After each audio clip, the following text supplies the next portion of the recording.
Hello mga bata! May kwento ako tungkol sa matapang na alimango at malaking pating. Handa na ba kayo? Tara na! Simulan na natin! Ang alimango at ang malaking pating. Sa ilalim ng malawak na dagat, may isang maliit na alimango na nagngangalang Coco. Si Coco ay laging natatakot sa mga malalaking isda, lalo na sa pating. Palagi siyang natatago sa ilalim ng mga bato. At hindi nakikihalubilo sa ibang mga nilalang sa dagat. Isang araw, habang naglalakad si Coco sa ilalim ng dagat, may naririnig siyang malakas na pag-umol. Nang tingnan niya, nakita niya ang isang malaking pating na nahuli sa lambat ng mga mangingisda. Hindi makagalaw ang pating at mukhang nasasaktan.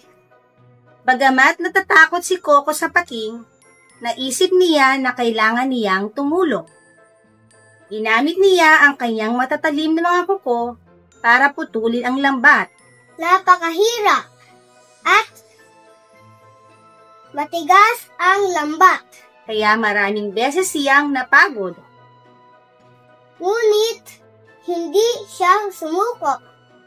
Habang patuloy siyang nagtatrabaho, nakaramdam si Coco ng lakas ng loob at tapang na hindi niya akalain na mayroon siya.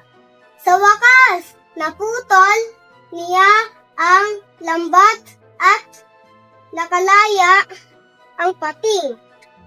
Nagpapasalamat ng labis ang pating kay Coco. Sinabi ng pating na hindi niya inakala na ang isang maliit na alimango ay may ganitong tapang at kabutihan. Mula noon, naging makaibigan si Coco at ang pating. Tinulungan nila ang isa't isa at ipinakita sa iba na kahit maliit ka, kaya mong gumawa ng magandang bagay kapag may tapang at puso.